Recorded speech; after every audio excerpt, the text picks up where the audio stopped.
came all this way to see you.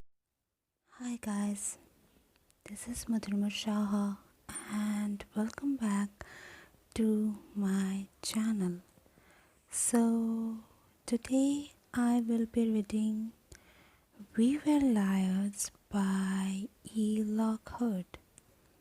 Hope you all will enjoy this video and let me know in the comments below if you have already read this if you have already read this book and what you feel about this book.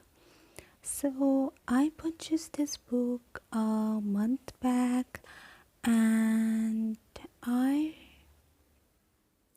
am yet to finish this book. Like only a little bit is left and I'm really excited to finish it, but I wanted to share with you all the first chapter of this book, and I will also be sharing with you all a bit of the second chapter because the first chapter is really small, so I just wanted you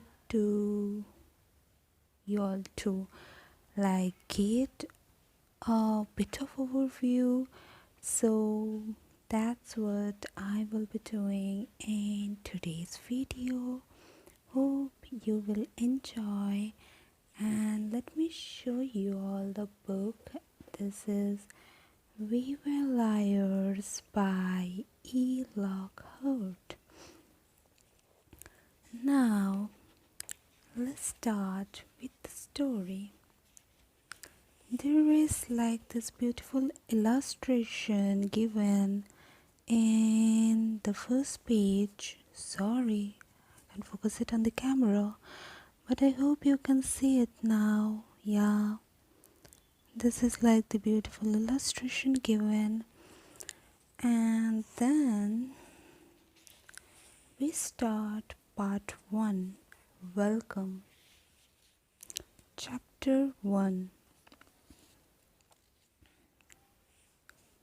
Welcome to the beautiful Sinclair family. No one is a criminal, no one is an addict, no one is a failure. The Sinclairs are athletic, tall, and handsome. We are old money Democrats.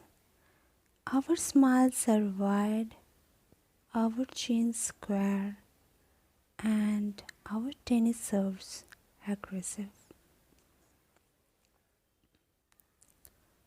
It doesn't matter if divorce shreds the muscles of our hearts so that they will hardly beat without a struggle.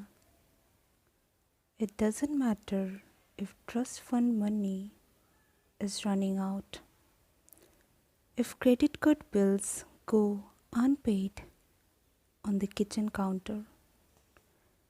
It doesn't matter if there's a cluster of pill bottles on the bedside table. It doesn't matter if one of us is desperately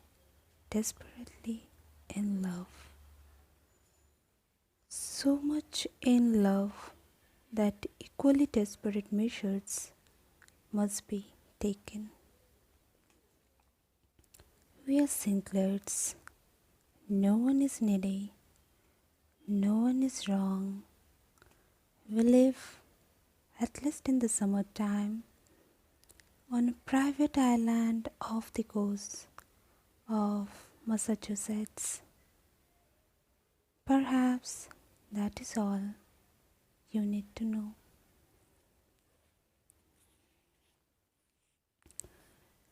Now this is chapter 2. Chapter 2. My full name is Cadence Sinclair Eastman. I live in Burlington, Vermont. with mummy and three dogs. I'm nearly 18.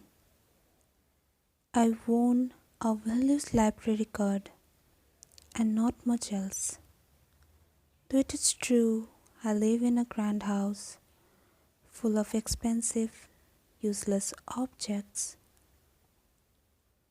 I used to be blonde, but now my hair is black.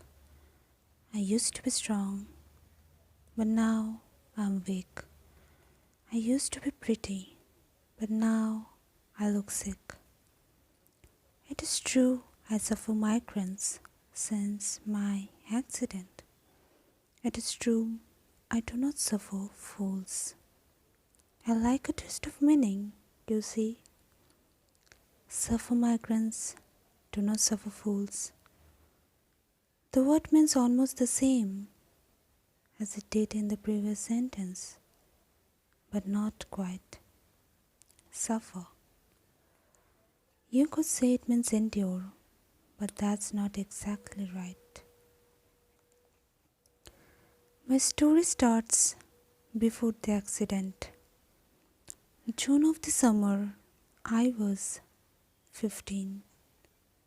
My father ran off, my father ran off with some woman he loved more than us.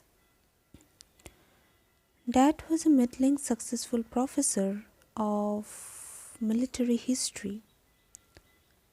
Back then, I adored him.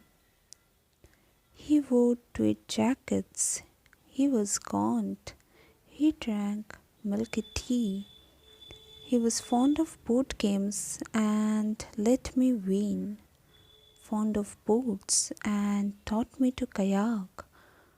Fond of bicycles, books, and art museums.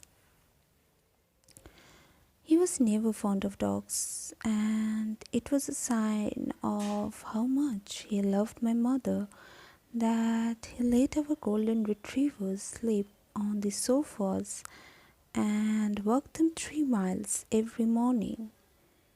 He was never fond of my grandparents either, and it was a sign of how much he loved both me and mummy that he spent every summer in Windmere House on Beechwood Island writing articles on wars fought long ago and putting on a smile for the relatives at every meal. That June, summer 15, Dad announced he was leaving and departed 2 days later. He told my mother he wasn't a Sinclair and couldn't try to be one any longer. He couldn't smile, couldn't lie, couldn't be part of that beautiful family in those beautiful houses. Couldn't, wouldn't.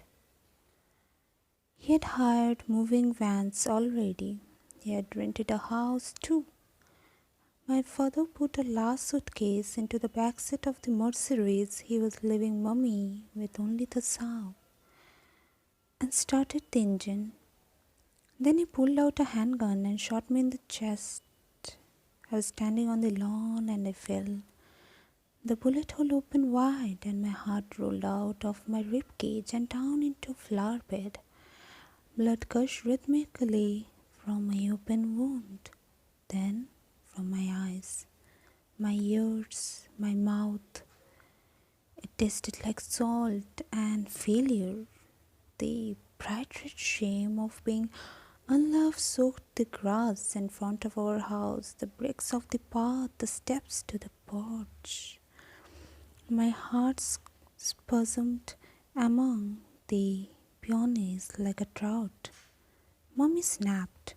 She said to get hold of myself. Be normal now, she said. Right now, she said.